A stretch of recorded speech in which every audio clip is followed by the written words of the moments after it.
Hola, buenas tardes a todos y a todas. Bienvenidos al curso de Cuidados del Cuidador.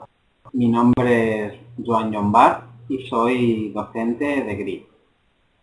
Esta sesión tendrá 1 hora de duración y los contenidos que vamos a ver van a ser muy diversos. Vamos a hablar de búsqueda por presión, vamos a hablar de la cama geriátrica, vamos a hablar de los diferentes tipos de colchones que podemos encontrar. Después vamos a hablar algo de alimentación, vamos a hablar de constantes vitales y, bueno, la clase será mediante presentaciones PowerPoint que iré pasando poco a poco y iré explicando también a la vez que vaya pasando las diapositivas. Vamos a empezar en primer término hablando de la cama geriátrica. Vosotros sois cuidadores de gente dependiente. Y este tema es muy importante porque es el lugar donde el paciente dependiente va a pasar mucho tiempo. Por lo tanto, tiene que ser un sitio adecuado. De hecho, el grado de bienestar del anciano o de la persona dependiente pues dependerá en gran medida de la comodidad y buen funcionamiento que tenga esta cama. En relación al personal, pues debe conservar al máximo una buena ergonomía, es decir, el paciente tiene que estar bien colocado en la cama geriátrica y en una posición que proporcione bienestar. ¿Qué características debe tener esta cama geriátrica? Pues bueno, debe estar bien ubicada en la habitación. De hecho, debe ser accesible por 3 lados, es decir, normalmente la parte de la cabeza, la que suele estar pegada a la pared, y debe estar accesible por los 2 lados, es decir, no debe estar pegada en lateral en la pared, sino que debemos poder acceder por 3 lados. Debemos de intentar colocarla en zonas donde no haya corrientes de aire, donde no la coloquemos delante de una ventana que llega hasta los pies, o bien delante de un balcón o delante de la puerta, siempre intentar resguardarla. Y si tenemos algún sistema para que el dependiente nos avise pues, si se encuentra mal o requiere nuestra asistencia, pues lo pondremos siempre cerca de este sistema de aviso. Debe ser de fácil traslado, pues bueno, en la habitación a veces no es necesario moverla, pues sería ideal que tuviera ruedas o algún sistema para poder moverla. La altura y la anchura deben ser las adecuadas, pues bueno, dependiendo del tamaño de la persona, pues obviamente la cama debe ser adecuada para estar. Debe ser metálica, debemos intentar que no sea de madera, sino que sea de metal y que sea desmontable para que la podamos limpiar fácilmente. Pues claro, si no se puede desmontar, pues obviamente la limpieza va a ser mucho más dificultosa. ¿Qué características tiene, aparte de tener también la cama geriátrica? Bueno, debemos tener la posibilidad de que la tabla que tienen los pies se pueda desplegar. ¿Por qué? Por 2 motivos fundamentales. Para que los pies no la toquen y así evitar úlceras por presión. Las siglas UPP significa úlceras por presión. ¿Por qué? Porque cualquier contacto de los pies con una superficie dura, esto hace que en esa zona disminuya el riego sanguíneo y por lo tanto haya riesgo de que el paciente sufra una úlcera por presión. Temas posteriores, a esto lo veremos, lo que es una úlcera por presión, ya vemos que es una herida que se produce en gente normalmente dependiente, gente encamada, y debemos tener mucha precaución en este tipo de heridas, porque algunas de ellas pues, pueden producir incluso hasta la muerte del paciente, es decir, que es un tema muy importante. Y también esta tabla de madera que tenemos al final, como veis en la foto, también nos puede servir pues, para, si la ponemos desplegada de forma horizontal, para poder dejar la medicación que tiene el paciente o papeles que tengamos que tener en cuenta a la hora de atenderle. El tipo de cama ideal para el paciente encamado es la cama que es articulada.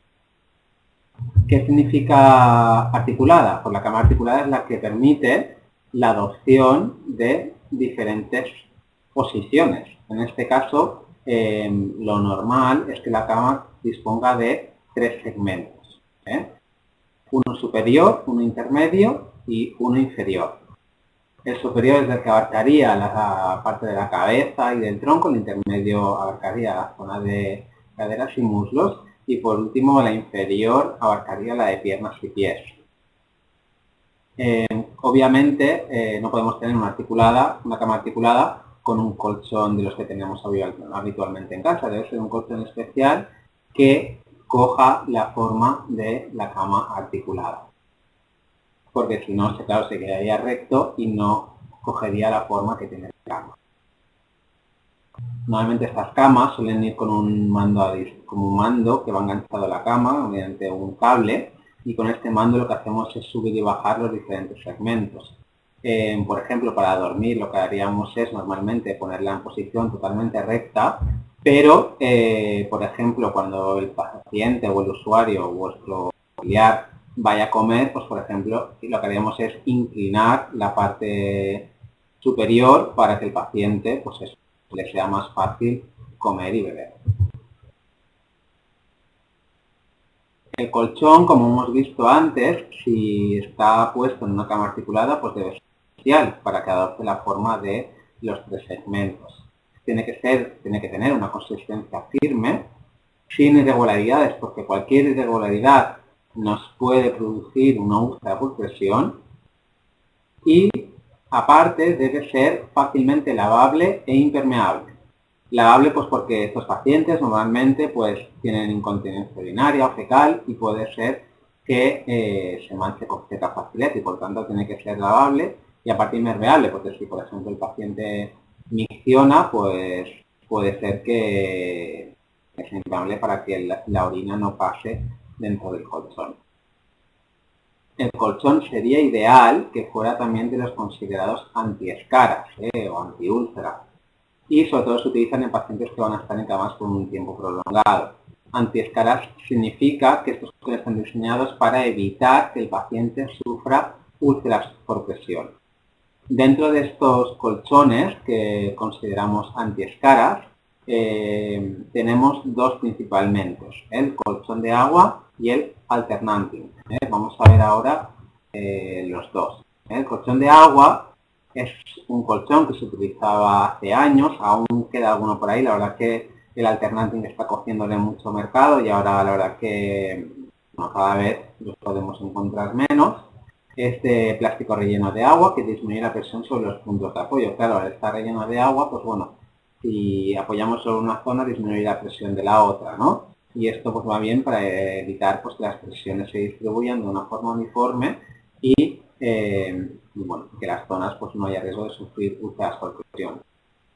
Sus inconvenientes es que no cambian los puntos de apoyo, es decir, que la persona en la posición en la que está es en la que se va a quedar, es decir, que el colchón no va variando los puntos de apoyo y hay un pequeño riesgo aún así de sufrir úlceras por presión. Y ahora tenemos el ideal, el gold estándar que se llama, es decir, el perfecto, que es el colchón alternante. Este colchón funciona con aire, va conectado a un motor que tiene un inconveniente, que hace ruido por la noche y el paciente puede ser que tenga problemas para dormir por culpa del ruido. Habría que darle pues, algo para que el paciente pudiera conciliar mejor el sueño. Este colchón, ¿cómo funciona? Pues el motor lo que hace es va hinchando los diferentes tetones que veis que está en la foto, que está constituido el colchón, y lo que hace es que va variando las presiones de esos tetones. Por lo tanto, el paciente está durmiendo y el mismo colchón lo que va cambiando las presiones ejercidas sobre la piel. En el caso de que durante toda la noche el paciente pues no tiene la presión sobre las mismas zonas, sino que tiene la presión en diferentes. Y esto lo que hace es estimular el riego sanguíneo y evitar que se produzcan úlceras por presión. Este colchón, mucha gente piensa que lo que hace es sustituir los cambios posturales y no es así, es decir, esto es un complemento, esto no sustituye los cambios posturales. Es poner este tipo de colchón y aparte seguir haciendo los cambios posturales. Ahora después ya veremos. Algunos de estos colchones, los más caros, pues permiten regular cuánta presión queremos aportar o en cuanto tiene un máximo, tiene un mínimo. Y bueno, este es el colchón. Es caro, pero bueno, es un colchón muy recomendable y en todos los centros sociosanitarios, en geriátricos y tal, el que disponen para sobre todo la gente que está en cama. Bueno, la preparación de la cama geriátrica, aquí no voy a explicar cómo hacer una cama, pero sí que hay unos puntos que tenéis que tener claro cuando la vayáis a hacer. Tenemos que hacer la cama con higiene, es decir, tenemos que ponernos guantes siempre que bueno, que vaya a estar sucia y que haya suciedad. Entonces tenemos que hacer un lavado de manos, por después ponernos los guantes. Antes de empezar tenemos que tener la precaución de tener todo el material preparado y cerca de la cama para no ir dando vueltas y hacerlo más rápido. Mantener separada la ropa sucia de la limpia, que esto muchas veces se mezcla la ropa, tenemos que tener una bolsa para la limpia y otra para la sucia. Intentar, una costumbre que tenemos todos, que es tirar la ropa al suelo, pues bueno, intentar tirarla en una bolsa e intentar evitar el contacto con la ropa que llevemos encima, si es un uniforme o si es ropa que tengamos en casa, pues siempre tenemos que evitar que esa ropa que hemos retirado de la cama que entre en contacto con la ropa que tenemos.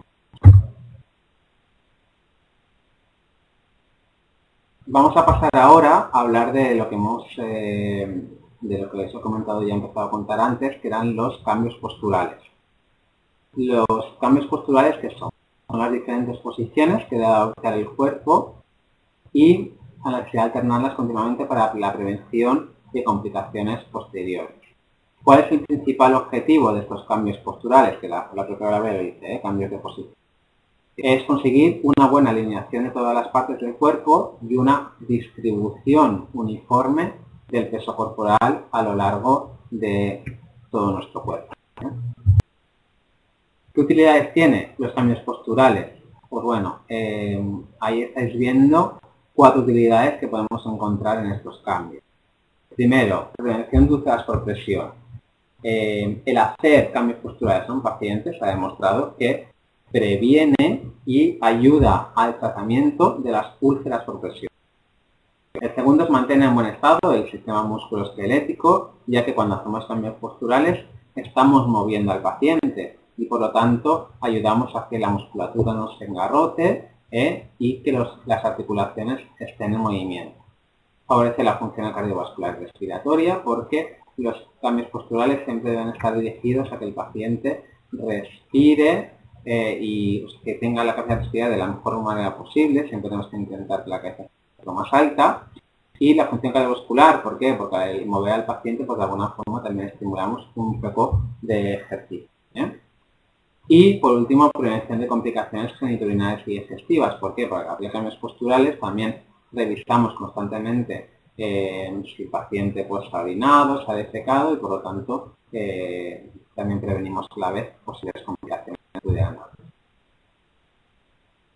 ¿Cuándo debemos hacer cambios posturales? Pues bueno, la contestación es depende del paciente cómo esté. Si está encamado, si está sentado, si el paciente no es capaz de hacerlos o sí que es capaz de hacerlos por sí solo. ¿Cuándo debemos hacerlo? Pues bueno, en pacientes encamados son necesarios cambios posturales cada 2-3 horas durante las 24 horas del día, es decir, tanto de día como de noche. Claro, muchas veces, pues bueno, esto es mucha frecuencia y muchas veces se nos puede olvidar. Entonces tenemos que tener preparados otros tipos de sistemas para, si al final no podíamos hacerlo cada 2 o 3 horas, que nos ayuden a prevenir la aparición de úlceras por presión. Ya os he dicho antes, por ejemplo, el colchón alternante. Claro, hacer un cambio postural es, por ejemplo, si el paciente está tumbado, pues sería girarlo de lado o ponerlo boca para abajo. Depende del tipo de paciente que tengamos y el riesgo de que tenga de sufrir úlceras por presión. En pacientes sentados se deben hacer cada 1 a 2 horas. ¿Por qué en pacientes sentados se deben hacer cada menos horas que en pacientes encamados? Porque la presión acumulada al estar sentados en la zona de glútea y en la zona de las pantorrillas es muchísima porque todo el peso recae sobre las zonas. Por lo tanto, el riesgo de sufrir úlceras por presión al ser la presión mayor es mayor y, por lo tanto, los cambios se deben hacer cada más tiempo. Claro, esto es en el caso de que el paciente no pueda hacer los cambios posturales por sí solo. Si el paciente es capaz de hacerlos, se le enseñará para que las haga él mismo cada 15 minutos. Con 15 minutos le decimos que tiene que cambiar de posición para que la presión no sea constante durante todo el día en el mismo. Bueno, cuando hay que hacer un cambio postural, ¿qué normas debemos seguir? Pues bueno, antes de hacerlo debemos conocer al paciente que tenemos delante, qué limitaciones de movilidad tiene, para si tiene alguna restricción al movimiento, es decir, si no podemos ponerlo en una posición u otra. Obviamente, cuando cambiamos de posición debemos aprovechar para hacer lo que se llama ejercicios pasivos, es decir, moverle la pierna, moverle los brazos para que esas articulaciones, esa musculatura, pues no se contraiga y que continúe en movimiento. Las articulaciones se posicionarán en ligera flexión, es decir, nunca poner la pierna totalmente recta o el brazo totalmente recto, sino que siempre en ligera flexión. El momento de la realización de los cambios posturales es el óptimo para valorar el estado de la piel, es decir, siempre el paciente que está encamado pues va a llevar poca ropa y debemos siempre fijarnos en el estado que está la piel, para detectar posibles úlceras por presión y identificarlas y cogerlas a tiempo, porque si ya se produce una herida ya hemos llegado tarde. También se puede aprovechar el momento de hacer los cambios posturales para masajear un poco la zona y favorecer la circulación. Las posiciones y medidas correctoras que podemos adoptar son las siguientes. La primera que vamos a hablar es de cúbito supino. Cuando habla de esta palabra se refiere a cuando el paciente está tumbado, boca para arriba. Claro, el paciente debemos evitar que las zonas que estén en contacto con unas superficies que estén bajo presión sean las mínimas. ¿Cómo se consigue esto? Pues poniendo almohadas a lo largo de todo el cuerpo para liberar presiones y que el paciente tenga menos riesgo de sufrir úlceras. Pues bueno, cuando el paciente está en decúbito supino, que es boca para arriba tumbado horizontalmente, las almohadas se deben colocar. La primera debajo de la cabeza y hombros, la segunda debajo de la curvatura lumbar, en la última zona de la espalda, la tercera debajo del muslo para flexión de las rodillas y la última en la zona externa del muslo para evitar su rotación. De esta forma el cuerpo nos quedaría como elevado y las zonas que están en contacto con la forma serían muy pocas y por lo tanto evitaríamos que el paciente sufriera, pues bueno, úlceras por presión. Si hacemos un cambio postural y decidimos poner el paciente en decúbito lateral, esto es lo mismo que decir que el paciente está de lado. Colocaríamos una debajo de la cabeza, otra debajo del brazo para que la mano no quede colgando, como veis en la foto, después detrás de la espalda para evitar un deslizamiento hacia atrás, para que el paciente no ponga en posición horizontal, en decúbito supino, y entre las piernas para que no se toquen entre ellas y pueda aumentar la presión en esas zonas. En cambio, si el paciente decidimos ponerlo en decúbito prono es lo mismo que decir que poner el paciente boca para abajo. Lo que haríamos es poner una almohada también en la cabeza, otra en la zona del abdomen, y como veis, la zona de las mamas no entrarían en contacto con el colchón, que muchas veces al poner boca abajo, pues bueno, si la persona tiene las mamas, pues bueno, grandes, pues puede ser que hagan mucha presión y el paciente esté incómodo, y pues, cuando es una zona donde se pueden producir golpes. La otra almohada iría en la zona del fémur, la zona del cuádriceps, que es la parte de la pierna por encima de la rodilla, y la otra iría por encima de los tobillos. Como veis en esta foto, el paciente está totalmente en alto, las zonas de presión son muy limitadas y el paciente estaría perfectamente. En estas fotos de aquí lo que veis es cómo deberíamos poner las almohadas si el paciente estuviera sentado. Como veis, hay una almohada en la zona del cuello, hay otra almohada debajo de los brazos para que la persona los apoye bien y no esté bajo presión. Y después tenéis una por debajo de las piernas para elevar la zona del glúteo y que el paciente en esa zona se disminuya la presión. Obviamente, si el paciente podemos evitar que, claro, al usar las almohadas el paciente está más alto, por lo tanto puede ser que con los pies no toquen el suelo. Entonces lo que tendríamos que intentar es ponerle algún tipo de estructura para que apoyara los pies y no estuvieran colgando.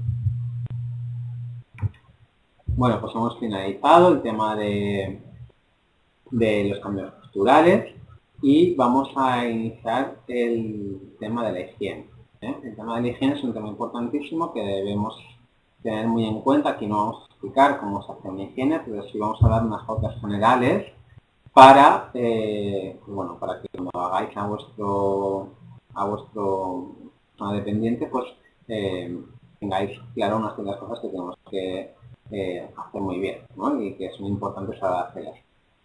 Pues bueno, ¿qué entendemos por higiene? Son aquellos procedimientos empleados en la prevención y conservación de la salud. Incluye, por tanto, todos los hábitos saludables de vida como dieta, costumbres, ejercicio, etc. Bueno, la higiene diaria que debemos hacer, el mejor momento pues es antes de desayunar, después de comer y antes de dormir. Normalmente la higiene se hace antes de desayunar para que el paciente, pues bueno, empiece el día ya con una buena sensación de limpieza y también nos ayuda un poco a despertarlo, porque la mañana va a estar muy dormido y ya le hacemos la higiene y ya después el paciente desayuna. Siempre tenemos que intentar, y esto es un tema muy importante, de que el paciente nos ayude en todo lo que pueda. Uno de los fallos que se produce normalmente es que lo hacemos nosotros porque como a él le cuesta mucho hacerlo, pues nosotros cogemos y se lo hacemos, pues nos cuesta menos. ¿Qué pasa? Que el paciente llegará un momento que no sea capaz de hacer nada, porque se lo estamos haciendo nosotros. Entonces, tenemos que intentar que el paciente haga por sí solo el máximo de cosas, aunque le cueste el doble de tiempo que nos cuesta a nosotros. Pero tenemos que intentar que el paciente haga por sí solo todo lo que pueda. En el tema de higiene, pues tenemos, no es lo mismo hacer una higiene de un paciente que no está encamado o encamado. Obviamente, si el paciente está encamado, la higiene tendremos que hacerla en la cama, y el paciente que no está encamado, pues podemos utilizar pues una bañera o una ducha. ¿Qué normas generales tenemos que tener en cuenta? Pues bueno, siempre lavarse las manos y preparación del material, saludación y explicación del procedimiento, temperatura adecuada del ambiente, evitar corrientes de aire, intimidad, jabones neutros, cuidado con los sistemas terapéuticos y las vías, enjabonado, aclarado, secado, secado por presión y comprobar el estado de la piel. Bueno, vamos a explicar punto por punto. Siempre antes de hacer la higiene, acordaos que tenemos que lavarnos las manos, si tenemos guantes, ponernos guantes y preparación del material. Siempre, pues bueno, saludar al paciente, es un familiar nuestro que nos conocerá y siempre darle los buenos días. El paciente tiene que pensar que va a estar desnudo, por lo tanto la temperatura ambiental debe ser alta, para que el paciente no pase frío.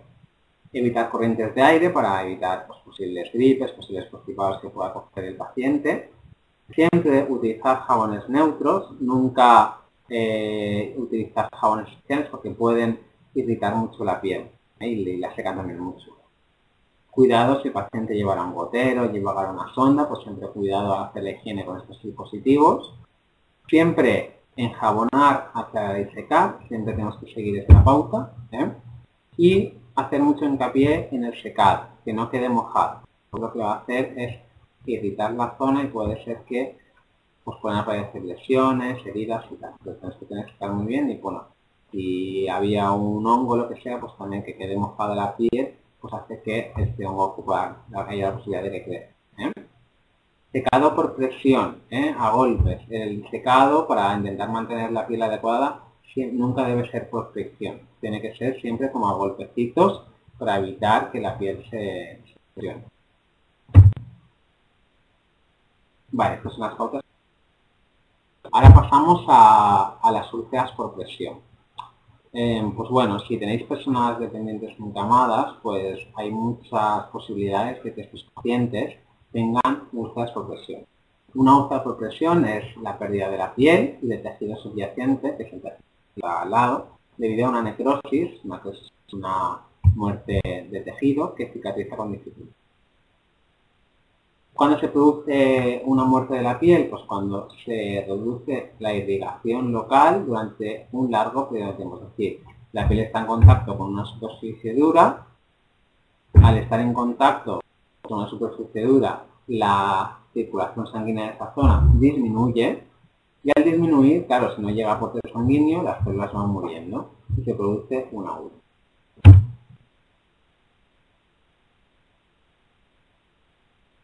Si esto progresa y no tomamos medidas, pues incluso puede afectar, aparte de la piel, pues puede afectar a músculos, huesos, nervios, etc. Es decir, a todas las estructuras, ¿no? Ocurre en el 70% de personas mayores de más de 70 años, y es decir, que ocurre mucho, tiene una alta prevalencia, y muchas veces las úlceras por presión pues, se utilizan como indicadores de calidad en los centros de salud. Es decir, un centro geriátrico que no tiene úlceras por presión es que se están haciendo muy bien las cosas, es decir, los auxiliares hacen los cambios posturales, los pacientes están bien nutridos, están bien hidratados, etcétera. ¿Sí? Se suele utilizar. ¿Qué hace, qué factores contribuyen a que un paciente tenga más riesgo de sufrir una úlcera por presión? Pues bueno, se diferencian factores intrínsecos y extrínsecos. Pues por ejemplo, una pérdida de función sensitiva y motora, es decir, yo no siento que estoy con el pie tocando en la barandilla o que estoy notando dolor y por lo tanto sigo poniendo el pie ahí y al final se produce una úlcera.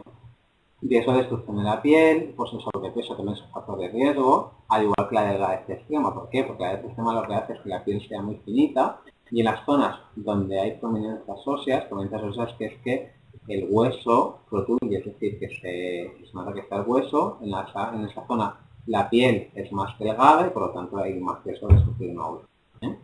Personas con edad avanzada y, pues bueno, permanencia en silla de ruedas o en cama durante largos periodos de tiempo.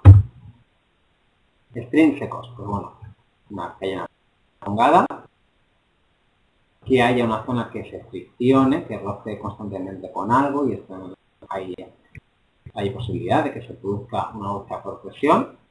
Después, por ejemplo, la humedad, la suciedad también, la hipoproteinemia, que es que el paciente tiene una pérdida de proteínas, o bien porque come muy poco y el aporte de proteínas, pues bueno, si el paciente, por ejemplo, come poco, la úlcera no va a curar, porque para que cure, pues es importantísimo que el paciente esté bien nutrido, sobre todo en tema de proteínas. Entonces, pues no va a cerrar esa úlcera, la úlcera se va a hacer más grande y bueno, esa úlcera pues puede evolucionar, por ejemplo, en una sepsis, que es una infección de todo el cuerpo, y desembocar pues, la muerte del paciente. ¿Dónde suelen estar las úlceras? Pues bueno, en decúbito supino pues se suelen encontrar en la zona de la cabeza, en la zona frontal. También podemos encontrar en la zona de los hombros, por la parte de atrás. Podemos encontrar en el sacro, en el glúteo o incluso en los talones. En decúbito prono, pues la ubicación normalmente de las úlceras pues suele ser en la parte de delante de los hombros. También nos podemos encontrar en la zona de la pelvis, en las crestas ilíacas, las dos protuberancias que nos salen en la zona de la pelvis. Después en las rodillas y en los dedos de los pies. Si estamos en decúbito lateral, pues bueno, nos pueden aparecer en la zona de las orejas, de la parte de la cabeza, pueden salir en la zona del hombro, también en la cresta ilíaca y por último ya en la zona de las rodillas y el maleolo externo, que es la zona. A nivel sentado, pues donde suelen ser úlceras es en la zona del glúteo, que es donde se concentra la presión. ¿Qué personas tienen más riesgo de sufrir una úlcera por presión? Pues normalmente son las personas que tengan por algún motivo un yeso, esos son los úlceras con mucha facilidad, pacientes incontinentes a nivel urinario y fecal, después personas diabéticas por el problema que tienen cicatrización y pues, personas que...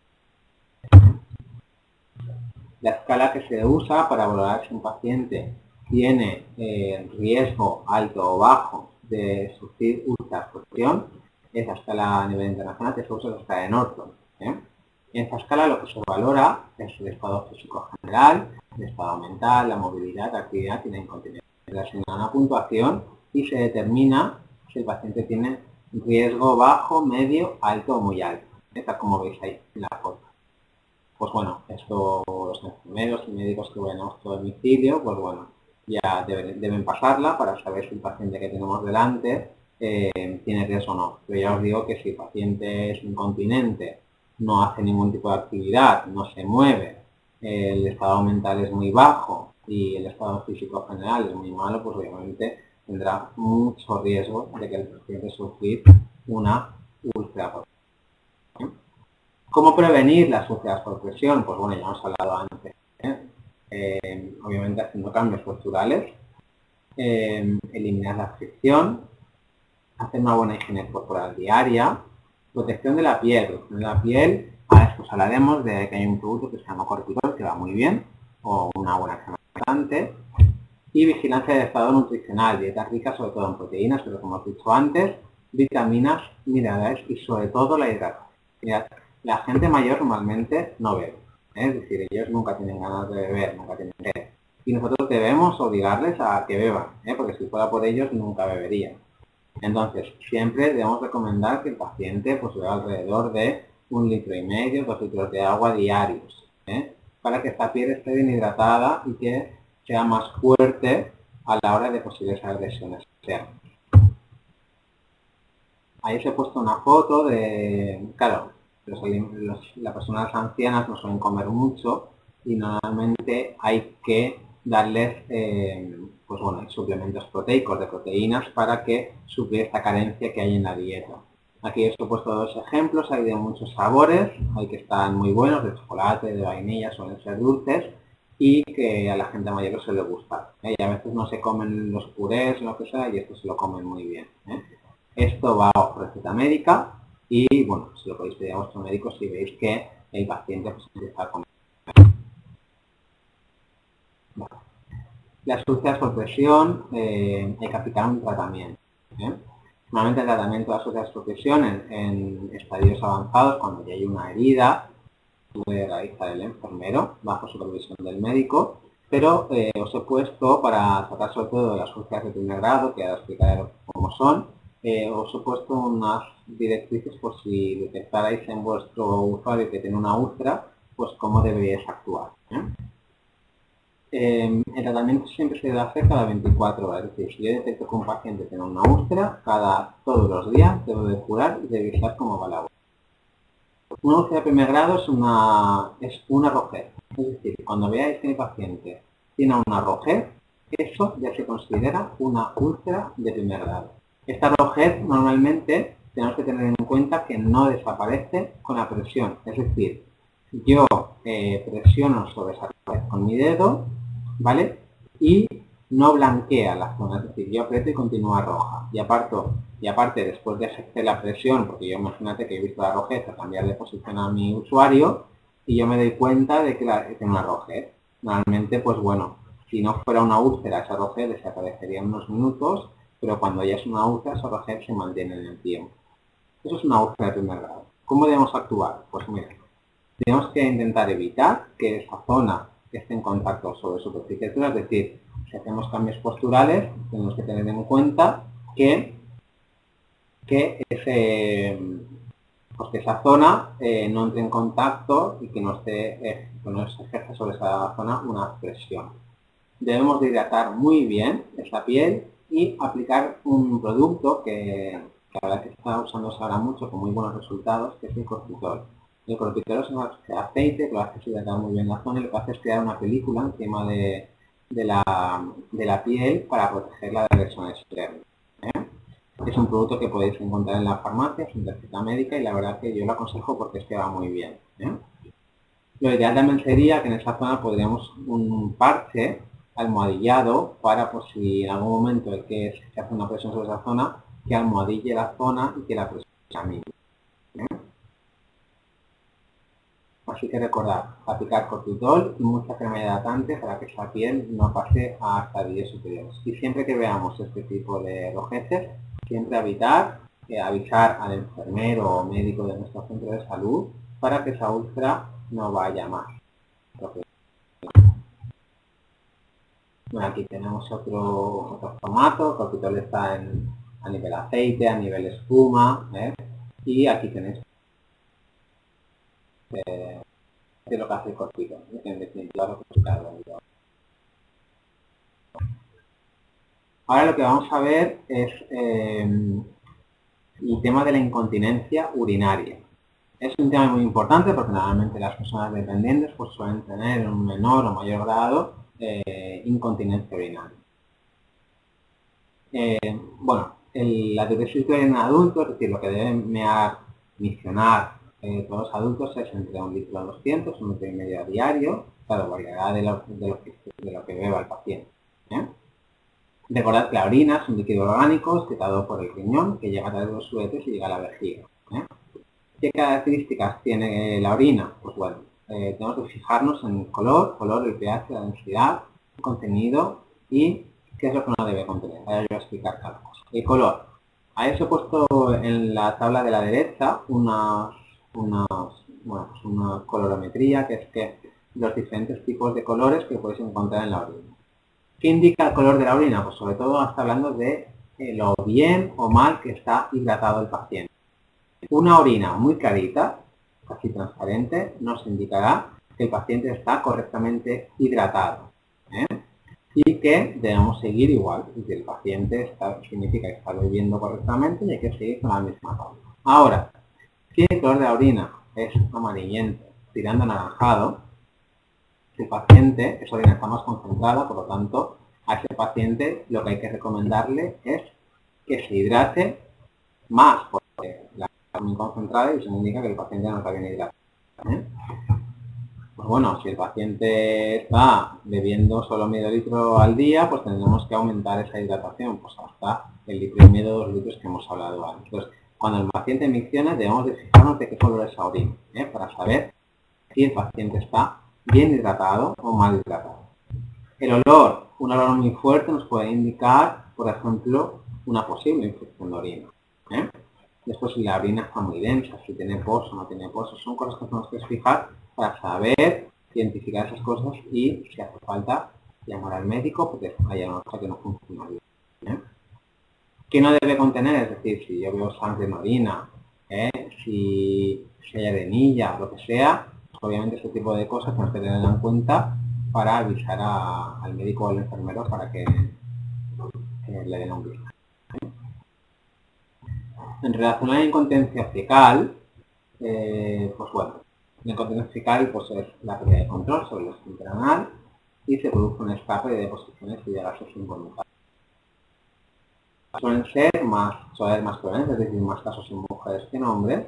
Normalmente es debido pues, a enfermedades de nervios, enfermedades infantointestinales, intestino irritable, bueno, parto vaginal difícil, que aquí no es el tema que estamos hablando, un accidente o un estreñimiento crónico.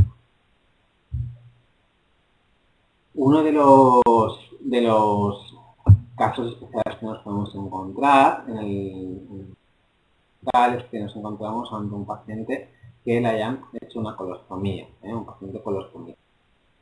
Pues bueno, vamos a explicar un poco qué es una colostomía y qué cosas tenemos que tener en cuenta. Bueno, un estoma es una abertura exterior o orificio artificial que carece de control sobre la eliminación. Es decir, hay pacientes que, por ejemplo, nos han operado del colon o del recto y por ahí les han puesto puntos y por lo tanto por ahí no pueden pasar heces, porque si no la herida quirúrgica se infectaría. Entonces lo que se hacen es hacerles una abertura en el intestino grueso, que tal como veis en la foto, y lo que hace es salir al exterior un trozo de intestino. Hacen un cortecito y a través de ahí salen las heces, para que a través del ano, desde ese punto hacia abajo, no pasen heces y el paciente pues obviamente no defecará a través del estómago. Las heces, pues la consistencia será un poco más líquida, no será de la misma consistencia que si el paciente defecara a través del ano y obviamente este estoma tiene que estar cubierto con una bolsa para que a través del estómago pues vayan a caer a la bolsa. Las bolsas recogidas, pues os pondré una foto, llevan una bolsa y una lámina que se adhiere a la piel, se pega a la piel. Contiene un filtro para el mal olor, aunque, claro, porque a través del estómago salen las heces, pero también salen los gases. Entonces, lo que no puede ser es que se hinche la bolsa de gases y ese gas no salga por ningún lado, porque entonces podría haber problemas de que se rompiera la bolsa.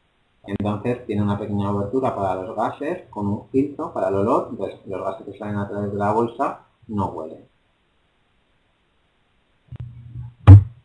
Aquí tenéis un ejemplo del estoma, sería la zona rojiza y alrededor la sobre la que pondremos la bolsa. En la foto de la izquierda, como veis, aún no está puesta la bolsa, simplemente se pega alrededor del estoma. Es muy importante que la placa que se adhiere esté totalmente fijada al estómago, es decir, que no haya espacio entre la bolsa, entre el dispositivo y el estómago, porque si hay un trozo de piel ahí libre, pues puede ser que estuviera en contacto con las heces y si es durante muchas horas, pues se irrita.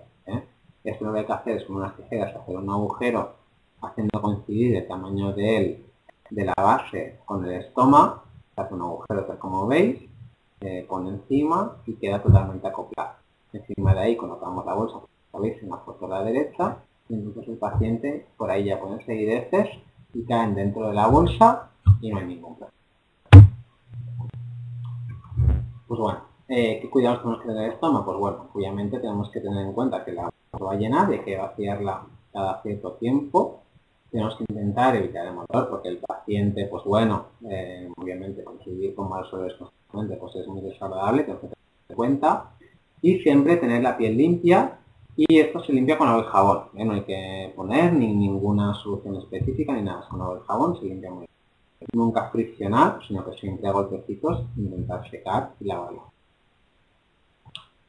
La bolsa, pues nada, simplemente es quitar la bolsa y poner una nueva, y cambiarla.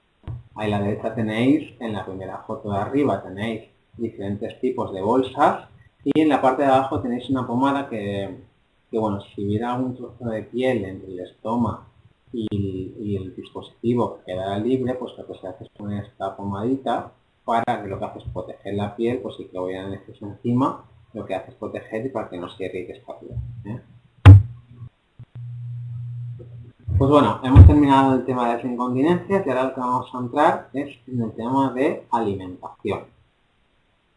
Bueno, pues en el tema de alimentación, bueno, los nutrientes que comen las personas dependientes a diario, que comemos todos, pues bueno, tienen funciones, ¿no? En este caso, pues a nivel general, pues nos suministran energía, nos proporcionan los materiales necesarios para formar y mantener la estructura corporal, regulan procesos metabólicos y también nos ayudan a prevenir enfermedades. Antes los alimentos se dividen en origen animal, vegetal y mineral y bueno, hay muchas clasificaciones. La típica clasificación. Animal, por ejemplo, podríamos poner un trozo de carne, de origen vegetal, por ejemplo, serían todas las hortalizas, y a nivel mineral, pues por ejemplo, sería el sal o el azúcar. Después, ya hemos explicado antes algo del agua, pero recalcar que es imprescindible para la vida. Se ingiere no solo de forma líquida, sino también los alimentos contienen agua y también nuestro cuerpo también produce agua al hacer algunos procesos metabólicos. ¿Qué requisitos básicos para una dieta equilibrada? Es decir, para poder desarrollar las actividades básicas de la vida diaria en las instrumentales, pues bueno, la ración alimenticia debe aportar la cantidad necesaria de energía al organismo. Debemos tomar alimentos variados, es decir, no siempre comemos lo mismo. En vez de hacer pocas comidas y pesadas, es recomendable hacer varias comidas ligeras al día. Siempre intentar consumir alimentos ricos en fibra y que haya un buen equilibrio entre todos los nutrientes. Como veis ahí en la foto de la izquierda, la comida de las dos principales comidas que tenemos que tener en cuenta de estar a nivel diario es el desayuno y la comida. La mayoría de comida debe estar incluida en estas dos ingestas. Después, a media mañana y a media tarde también tenemos que hacer una ingesta. Y por último, en la cena tiene que ser lo más ligera posible. Para así intentar que la cosa sea equilibrada, porque claro, si como mucho en la noche, después no lo vamos a quemar, porque ya vamos a dormir y el gasto es mínimo. Tenemos que comer mucho por la mañana, hacer un buen desayuno, para que a lo largo del día pues, nuestro organismo tenga combustible suficiente para poder funcionar. Siempre recordar que son 5 comidas. Desayuno a media mañana, la comida, merienda y cena. Bueno, ¿cuánto debe comer una persona, un usuario? Pues bueno, eso dependerá de la edad que tenga y de las necesidades que tenga. Es decir, no es la misma persona que todos los días va a correr, que tiene una vida muy... bueno, que hace mucho ejercicio físico al día, que una persona que está encamada. Obviamente, a una persona encamada no le podemos pedir una dieta de las 100 kilocalorías porque tampoco las consume. En cambio, a una persona que hace deporte, pues sí. Entonces, siempre tenemos que ajustar las kilocalorías pues, a los kilos que pesa la persona y al ejercicio que hace. Así he puesto unas fotos para que un poco tengamos claro de las equivalencias, que muchas veces hay elementos que nos lían porque no sabemos cuántas kilocalorías pueden tener. Aquí os he puesto unas fotos para que veáis las equivalencias. Por ejemplo, un plátano pues tiene las mismas calorías, por ejemplo, un helado pequeño.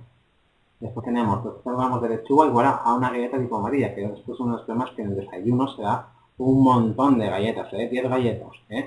Ojo, cuidado, porque son muchas kilocalorías las que tienen, tienen mucho azúcar y la verdad es que tienen un alto poder calórico. Un huevo, por ejemplo, equivale a 4 gemelos.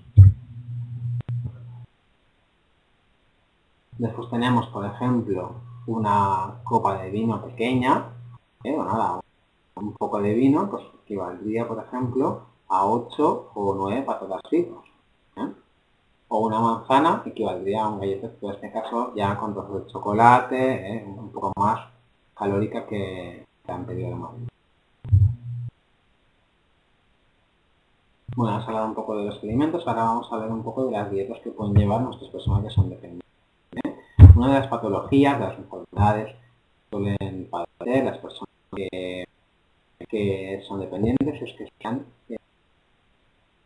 hipertensos. Estas personas deben llevar una dieta pobre en sal.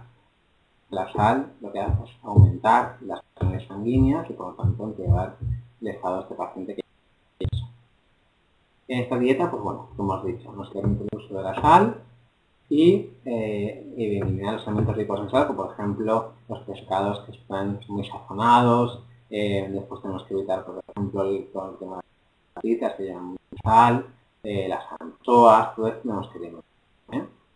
Si el paciente hay que poner laxantes y evitemos que no sean salinos, y precaución con las aguas minerales porque pueden estar infectadas con bicarbonato sódico, pues totalmente aumentar la presión arterial. Si el paciente, en cambio, lo que tiene es el colesterol alto, pues bueno, lo que tenemos que darle es alimentos pobres en grasas y ricos en proteínas de alta calidad. Las proteínas de alta calidad son las que llevan, pues bueno, contienen todos los aminoácidos esenciales. Dulces. Si IMC en sobrepeso, ¿esto qué significa? El IMC son las siglas de índice de masa corporal. Esto es una formulita que es dividir lo que mide el paciente, lo que pesa el paciente lo dividimos entre la altura al cuadrado y nos sale un numerito. Esto hay un montón de tablas que nos dicen que el paciente, pues si tiene un sobrepeso, si está en bajo peso o está en un peso normal. Si el paciente estuviera obeso, que tiene sobrepeso, pues deberíamos bajarlo a nivel de que estuviera en un rango normal. Esto lo que haría también a la vez es bajar el colesterol. Suprimir, no totalmente, pero intentar que las cantidades sean menores de lácteos, chocolates, yema de huevo, aceite de coco, tocino, manteca, bebidas alcohólicas y azúcar la Coca-Cola. Siempre cuando cocinemos los alimentos en este tipo de dieta de presión de colesterol, tenemos que tener en cuenta de cocinarlos mediante cocción asados a la plancha. Bueno, aquí os he puesto pues un poco en la tabla de izquierda, que es lo que se considera como pues, tanto el malo como el bueno, el LDL o el HDL, pero lo que nos interesa más es la foto de la derecha, que son los alimentos que son normalmente más ricos en colesterol, que tienen más colesterol. Ahí tenéis hamburguesas, los quesos cuanto más fuertes, los curados tienen mucha grasa, mucho colesterol, el pan, por ejemplo, las galletas, la mayonesa, el chocolate, las carnes rojas, el solomillo, el entrecot, toda esta carne, estos son altos en colesterol, y tenemos que tener en cuenta que tenemos que limitar su consumo si el paciente que tenemos o el familiar que estamos cuidando tiene el colesterol en niveles elevados. La siguiente dieta que os presento es la dieta blanda. Pues bueno, normalmente se usan usuarios que tienen incapacidad de tolerar la dieta sólida normal. ¿Qué características tiene esta dieta? Pues es una dieta variada, bien tolerada, de fácil digestión. Los alimentos que podemos incluir es leche, huevos, pescados, aves de corral. Y se desaconseja nuevamente frutas y hortalizas crudas, cereales, integrales, carne, condimentos. Pues bueno, este tipo de dietas que son blandas, normalmente se utiliza pues, en gente que no puede masticar bien, normalmente son dietas ligeras y que vienen bien para el. Pues bueno, resumiendo un poco, las normas comunes es que la dieta tiene que ser completa, activa y variada, rica en qué, en hortalizas y sobre todo en frutas, evitar grasas al máximo y fritos, consumo moderado de proteínas, sobre todo las cárnicas y pescados. En dieta abusamos mucho de la carne, las proteínas cárnicas, tenemos que un poco bajar ese aporte. Siempre recordar beber entre 1 o 2 litros de agua, evitar alcohol, bebidas con gas, y tabaco. Esto siempre hay que intentar evitar no tomar o tomar, y siempre una buena dieta siempre debe ir acompañada de ejercicio físico, cada uno en su puesto, en su medida. Bueno, aquí os he puesto más tipos de dietas que os he puesto los nombres porque a veces lo podéis escuchar y muchas veces pues no saber pues bueno, no saber qué tipo de que os están diciendo, no sabéis el nombre, muchas veces no sabéis qué tipo de dieta es. Pero bueno, cuando escuchéis que el paciente lleva o el usuario lleva una dieta basal, es una dieta normal, sin ninguna restricción. La dieta líquida es una dieta que solo, como la propia palabra dice, es que solo lleva líquidos. Este tipo de dieta la llevan la gente que no puede masticar, que no llevan verduras o que les cuesta mucho trabajo. Entonces, la semiblanda es un paso entre la líquida y la blanda, pues son alimentos un poco ya con un poco más de consistencia, y azúcar ligera pues sería una dieta pues bueno, hipocalórica, con pocas calorías. Ahí os he puesto un montón de tipos de dietas, la hipoproteica que trabajan en proteínas, la hipoproteica alta en proteínas, la hipoglucémica en pacientes diabéticos que no pueden tomar dulce, pues obviamente hay que hacer una dieta hipoglucémica y hay que eliminar todos los azúcares, al igual que los hidratos de carbono. O sea, hay que limitar todas las legumbres, el pan, hay que evitar todos los dulces, chocolate, sustituir el azúcar por la sacarina. Bueno, esta dieta es lo que tiene, que hay que intentar tener los niveles de azúcar en sangre en niveles siempre normales. Normalmente entre 80 y 120 miligramos por decilitro. La hiposódica que hemos visto antes, que era los pacientes hipertensos, que era baja en sal. La de pobre colesterol, la de protección gástrica, pues bueno, siempre podemos encontrarnos ante pacientes que por lo que sea pues hayan vomitado. Entonces, cuando vomitan, siempre tenemos que tener la precaución de que desde el momento que vomitan hasta que empecemos la ingesta, tiene que haber pasado al menos una hora en que no hayan comido ni bebido nada. Una vez ha pasado esa hora, tenemos que empezar a darles poquito a poco de agua y si lo tolera bien, pues ya empezar a incluir alimentos. Pero nunca, después de vomitar, dar nada por boca hasta que ya haya pasado una hora para que se seque el estómago y el paciente posteriormente lo tolere bien. Después tenemos las dietas astringentes, que es para un paciente, por ejemplo, que va de diarrea. Pues este tipo de dietas lo que hacen es evitar pues bueno, dar un poco contra esa diarrea. ¿Qué tipo de alimentos podríamos dar en una dieta astringente? Pues, por ejemplo, podríamos dar pues, un poco de pan tostado, podríamos dar un poco de york, un poco de manzana asada también, pueden poner incluso una oliva, pan tostado. Esto también podemos dar. Y también una agente laxante, imaginemos que el paciente va muy estreñido, entonces lo que tenemos que hacer es queremos que esa persona pues vaya más al baño, que defeque. ¿Qué alimentos son laxantes? Pues, por ejemplo, laxantes, pues las hortalizas son laxantes, el kiwi, por ejemplo, son alimentos que el café, por ejemplo, el café también es laxante, el váter. Después tenemos alimentos tales como el tomate también.